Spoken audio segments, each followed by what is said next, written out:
Apa yang paling diingat menjelang hari kemerdekaan ini? Hase Muno Belanda. Nah, itu dah.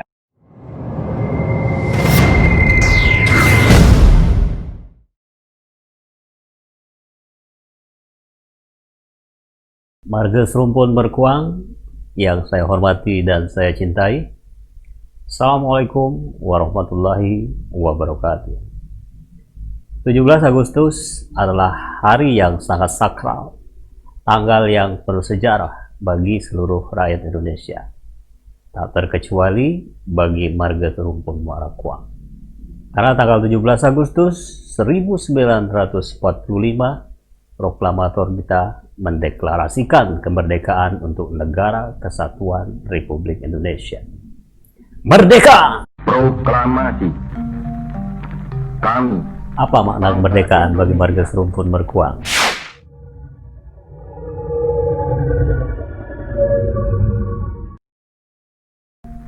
Ya, saya yakin pasti kita semuanya sudah ada di benaknya masing-masing yang terpikir, mungkin A, B, C, dan seterusnya. Nah, pada vlog kali ini agak sedikit berbeda. Biasanya saya hanya sendirian. Hari ini kebetulan ada kakak saya, Cik Juli saya manggilnya. Dia lagi main ke rumah, ya saya ajak aja ngevlog.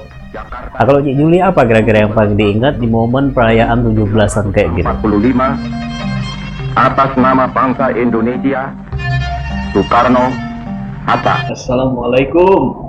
Waalaikumsalam warahmatullahi wabarakatuh. Sanak dulur Marga Serumpun Muara Kuang dimana saja berada. Bangga sekali menjadi bagian dari Marga Serumpun ini. Nah, kebetulan hari ini diajak adek nge-vlog di momen 17-an Agustus. Dia tanya, apa yang paling diingat menjelang hari kemerdekaan ini? Hase Muno Belanda. Nah, itu dah, itu.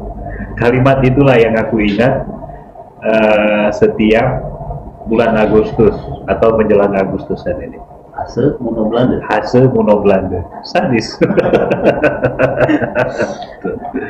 Tapi ini ungkapan akan kita sering dengar dulu di wilayah Marga Muara Kuang. Ini ungkapan yang sebetulnya diungkapkan ketika orang-orang Marga Muara Kuang itu dalam suasana senang, dalam suasana kegembiraan. Ada apa misalnya? Apa? Rasa Ya. kayak aku nak Muno Belanda. Aku Oh, bukan, jangan kau. Misalnya apa misalnya? momen apa ya? Ya katakanlah kita selama ini terbebani dengan sesuatu gitu kan. Ya katakanlah kita bisa menyelesaikan hutang.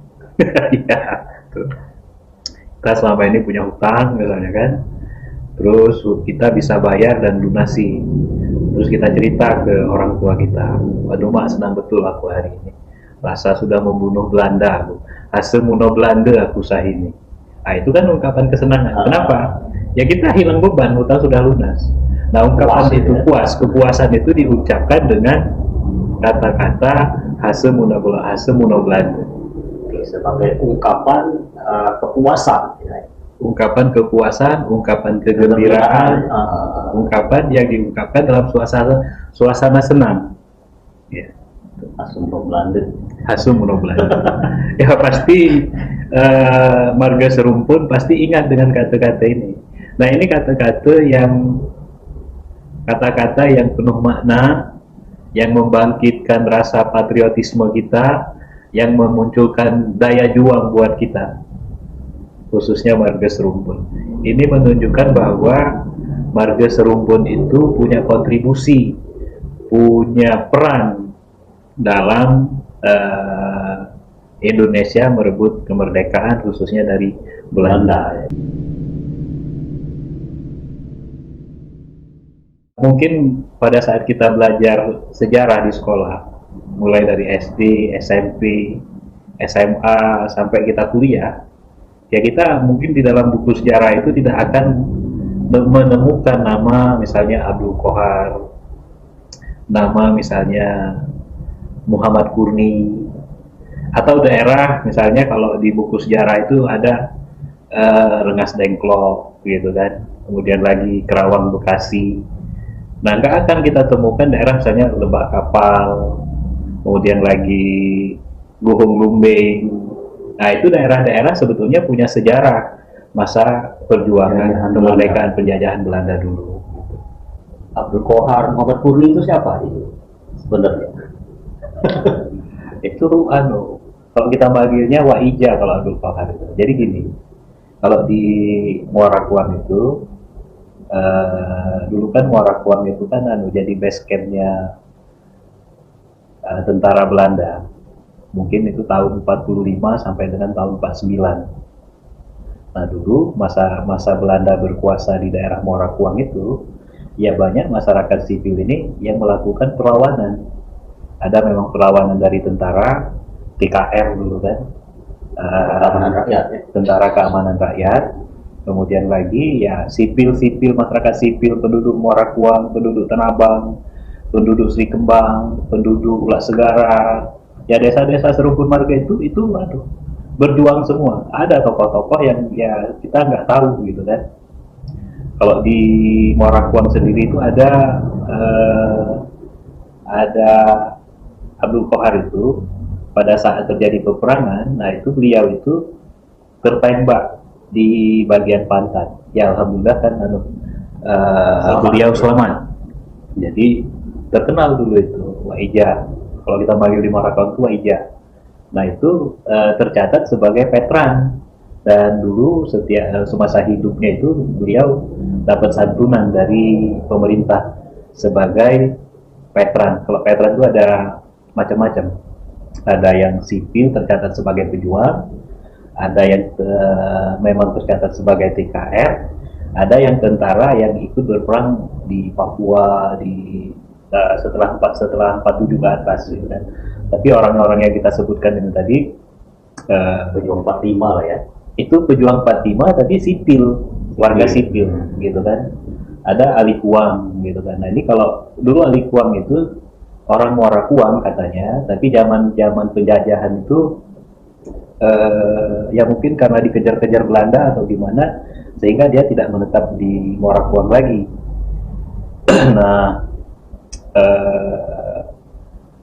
beliau itu dulu waktu saya masih kecil itu sering nginep di rumahnya Cak Sarmuti gitu kan. Nah, kalau beliau nginep kan kita ini senang kalau ada orang tua cerita zaman penjajahan itu tentang sejarah. Nah, jadi Ali Kuang ini dan teman-teman termasuk buyutnya Bagas Bagas Idol. Bagas Idol. Idola cilik. Idola cilik ya. Jadi termasuk dia dan banyak lagi. Nah, di bagian ilir Muara Kuang dulu kan ada rumah besar yang ditempatin kalau kita manggilnya itu Wak Nona. Wak Nona itu pembantu Belanda di rumah Pesira yang sekarang sudah dibongkar.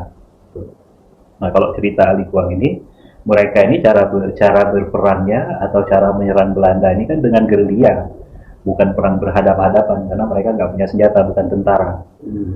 Oh, jadi Ali Kuang ini bukan tentara? Bukan, tapi dia tercatat sebagai veteran.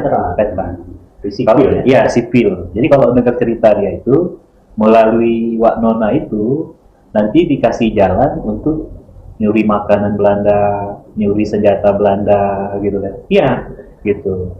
Nanti dikejar kan. Jadi Wak Nona ini pemberontak bagi Belanda. Sebetulnya pengkhianat gitu. Sebetulnya pengkhianat gitu kan. Nah, itu orang Muara Kuang gitu kan. Gitu. Nah, Ali Kuang itu bercerita dia itu punya ilmu, punya kesaktian, sedekat apapun tentara Belanda itu menembak pasti nyasar.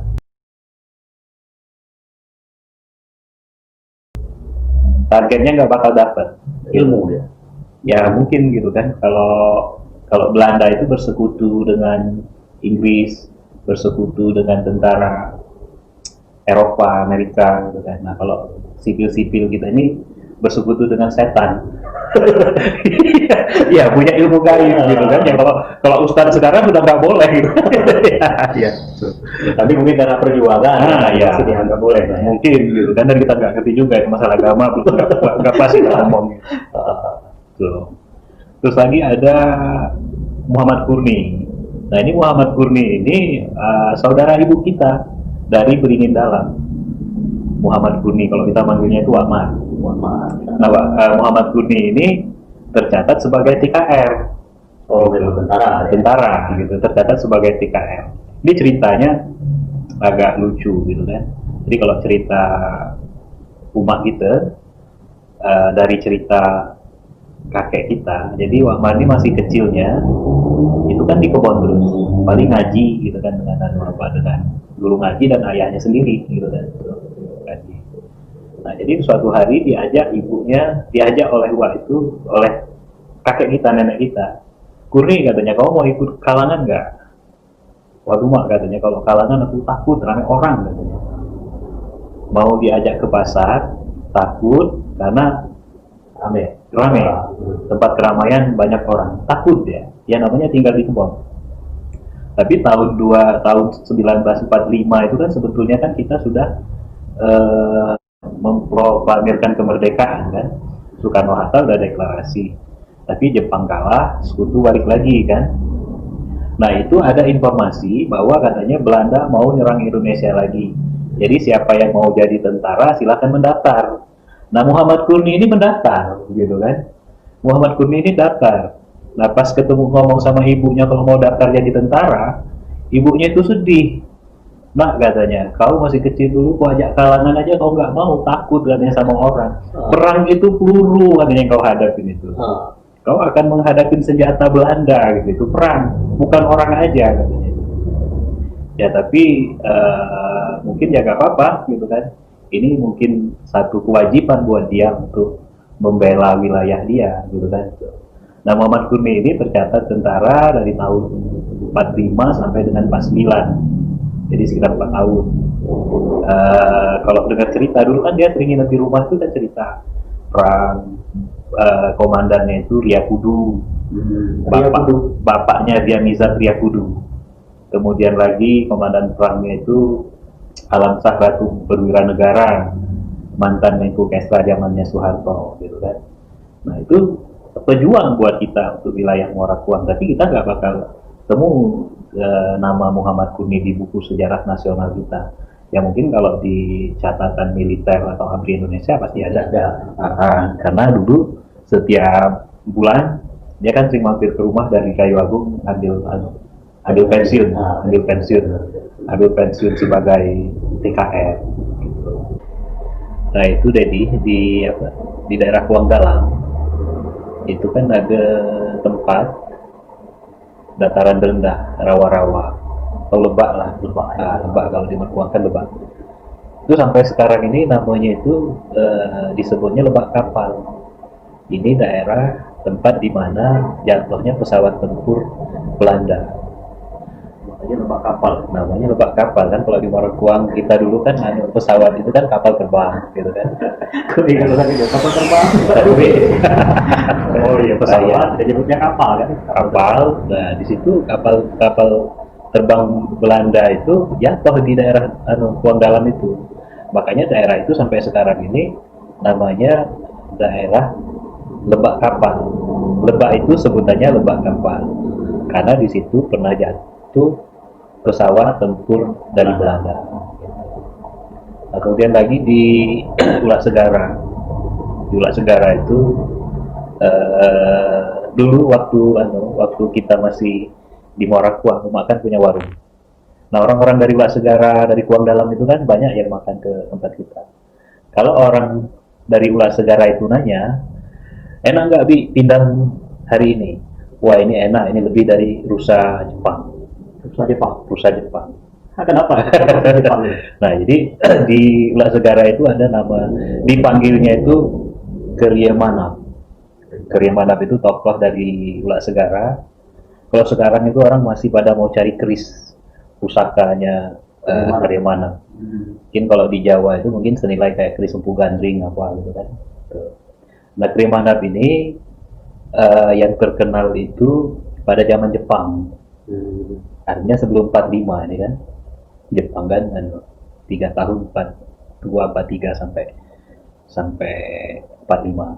Nah, Jepang ini kan terkenal sadis, terkenal kejam, kerja rodi yang kita baca di buku sejarah gitu kan. Tapi kalau yang kita dengar dari cerita di Marga Marakuang itu, Jepang ini siapa yang punya anak perempuan atau kalau ada perempuan cantik, ada warga yang punya harta emas, apa aja yang bisa dijadikan uang itu pasti dirampas, pasti disita. Kan walaupun 3 tahun sebentar, kekejaman Jepang itu luar biasa. Nah, Krimanap ini pinter bikin meriam. Meriam mungkin dari besi, entah dari bambu gitu kan. Jadi untuk menghadang pasukan Jepang masuk ke desa Ulak Segara itu, Krimanap dan teman-teman ini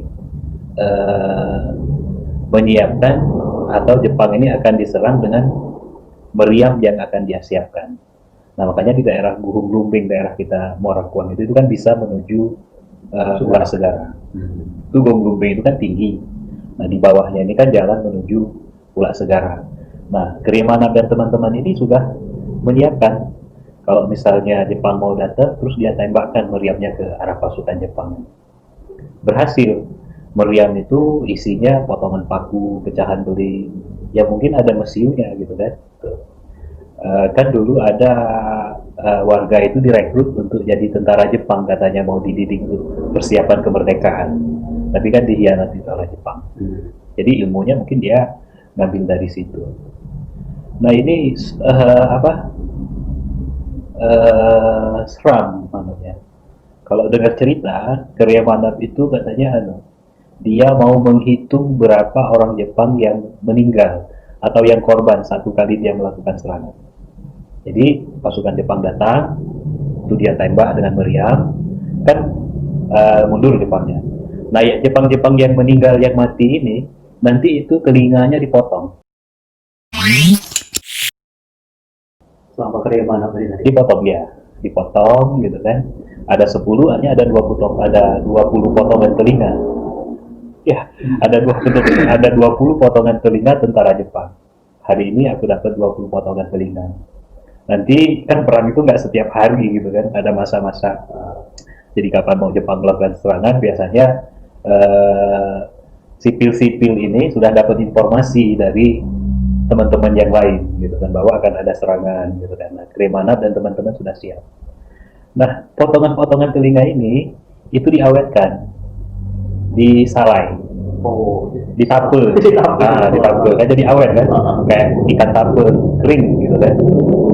Nah, pada saat melakukan persiapan serangan berikutnya, itu kan butuh makan dan lain-lain. Nah, katanya salah satu teman dari Krimanap ini sudah dapat rusa berburu untuk makan mereka. Gitu kan. Ya, nah hari itu biasanya Krimanap nggak ikut masak, ini dia ikut masak, gitu kan. Krimanap ikut masak, gitu kan.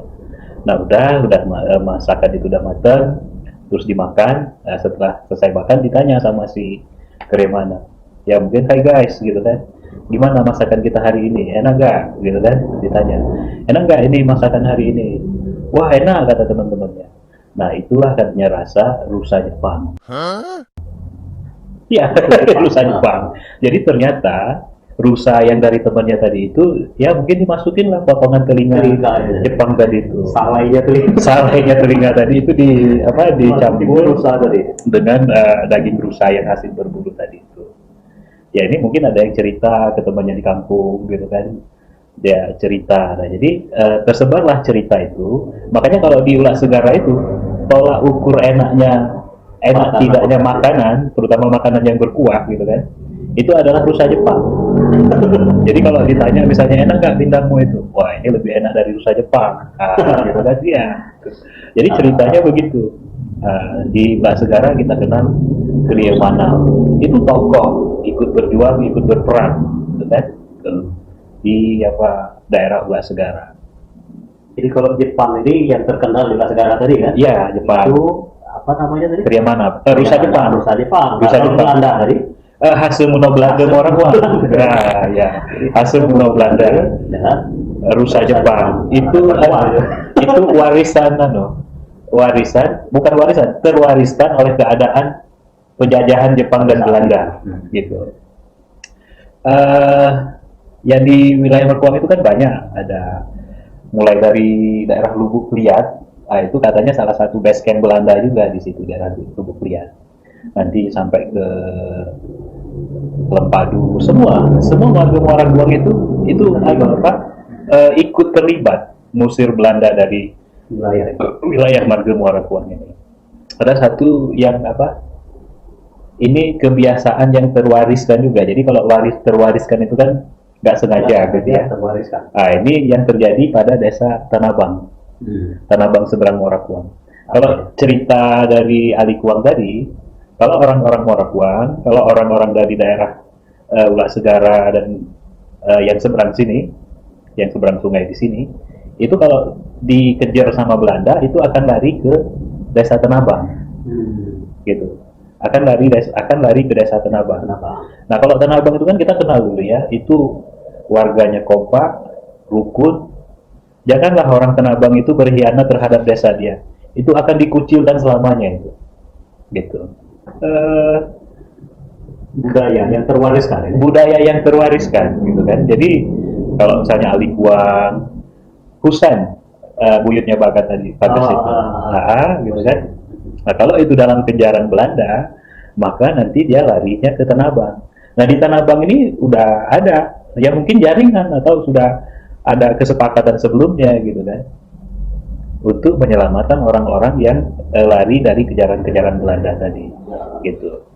Misalnya, kalau dulu kan, misalnya gini, kita orang baru belum dikenal, kita mau ketemu teman kita di Tanabang, gitu kan. Terus kita diantar nanti kan dengan nyebrang. Nah, sampai di sandaran perahu itu kan ada gardu di atasnya itu. Biasa kan ramai, ada yang nongkrong gitu. Nah, mulailah dari sana kita bertanya. Misalnya nama teman kita itu Indra Lison. Aku punya teman nama Indra Lison di Tanabang. Kita tanya, numpang tanya, kenal nggak dengan Indra Lison? Pasti jawabnya dia tidak tahu. Saya tidak kenal, saya tidak tahu. Nanti kita tanya lagi satu. Mamang, bibi, bapak, kita tanya, saya mau nyari Indra Lison, tolong kasih tahu atau diantar rumahnya di mana. Jangan berharap kita bakal diantar atau dikasih tahu. Mereka orang baru nggak kenal ini siapa, gitu kan. Nah, ini kebiasaan zaman Belanda dulu. Jadi kan tahu kalau misalnya Ali Kuang, terus lagi Adnan misalnya lari ke Tanabang, itu kan dikejar sama Belanda. Nah, sama orang Tanabang diselamatkan, kan dikejar itu ditanya satu-satu orang Tanabang. Ditembak, dipukul gitu kan, mereka tetap nggak bakal ngaku kalau Ali Kuang teman-temannya itu lari di Tanabang ini. Ya kalau bahasa Muara Kuang itu kan ditetak, dipancung, dia kan ngaku, gitu kan? Dia kan ngaku, gitu kan? Kalau buronan Belanda ini tadi sudah sembunyi, dia mau diselamatkan sembunyi di daerah Tanabang. Nanti dari daerah Tanabang itu, ini cerita Ali Kuang itu ya, dari Tanabang nanti dibawa lari, diarahkan ke daerah Randu. Dari Tanabang ke Randu, nanti itu bisa tembus ke Sri Kembang, ikut aliran Sungai Tarum. Nah, itu banyak sekali jalan di situ. Ya, kalau dengar cerita itu emang orang Sri Kembang itu sengaja membuat banyak jalan itu. Jadi nanti tentara Belanda yang melakukan pengejaran itu bingung, dia mau pilih jalan yang mana. Iya, mau pilih jalan yang mana itu. Kan kalau Sri Kembang itu kan banyak kiai kan di sana itu. Orang-orang religius. Katanya kalau mau buat jalan 5-10 kilo itu cukup 1 malam saja. Iya. Iya gitu kan. Untuk mengelabui, untuk memberi jalan yang salah tentara-tentara Belanda yang melakukan pengejaran kepada sipil-sipil yang jadi buronan ini. Nah, ini marga Muara Kuang, marga Serumbun Muara Kuang, betapa kompaknya, betapa rukunnya warga Serumbun Muara Kuang ketika itu. Nah, itu salah satu bukti bahwa kemerdekaan khususnya di Muara Kuang ini bukan hadiah dari Soekarno, bukan hadiah dari Hatta gitu kan. patutlah kita berbangga sebagai bagian dari marga Serumpun Muara Kuang ini, bahwa kita juga warga Serumpun Muara Kuang ini adalah warga pejuang, warga yang siap berperang, siap berkorban, mengorbankan harta, nyawa untuk membantu perjuangan merebut kemerdekaan Indonesia.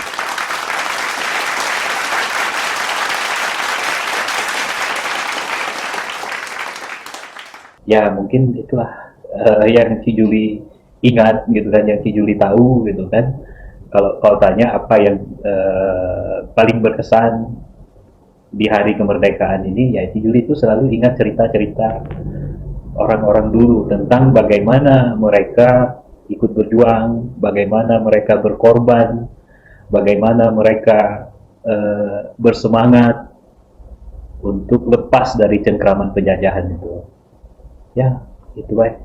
That's all I think. Nah, jadi sebelum ini kita tutup, aku ada sedikit kesimpulan dari cerita ini. Paling nggak aku dapat dua ungkapan dari warga Muara Kuang. Yang pertama tadi, hasil Belanda. Artinya kalau kita merasa puas, senang, atau mendapatkan sesuatu lah ya. betul. Ya, jadi kita bisa mengungkapkannya dengan kata Hasil Muno Belanda. Kemudian yang kedua tadi, Tolak ukur masakan enak. tolak ukur masakan enak apa enggak? Gitu kan? Itu adalah apa? Hasil Rusa Jepang. Hasil Rusa Jepang. Kekompakan, kerukunan, patriotisme, semangat juang tokoh-tokoh marga Muara Kuang dulu itu kita jaga, kita lestarikan, terutama kerukunan sesama warga Serumpun Muara Kuang. kita sama-sama merapatkan barisan, kita sama-sama berjuang di bagian masing-masing untuk bagaimana kita memajukan marga Serumpun Muara Kuang ini. Kalau ada hal yang nggak tepat, yang nggak pas, ya itu hanya sebatas pengetahuan aku. Mohon maaf kalau namanya yang disebut misalnya nggak sesuai, tapi cerita itu benar adanya dan itu bukti kontribusi marga Muara Kuang kepada negara Kesatuan Republik Indonesia. Merdeka! Demikianlah vlogku hari ini bersama kakakku Juliadi Rusdi. Terima kasih atas perhatiannya. Assalamualaikum warahmatullahi wabarakatuh. Salam marga Serumpun. Merdeka!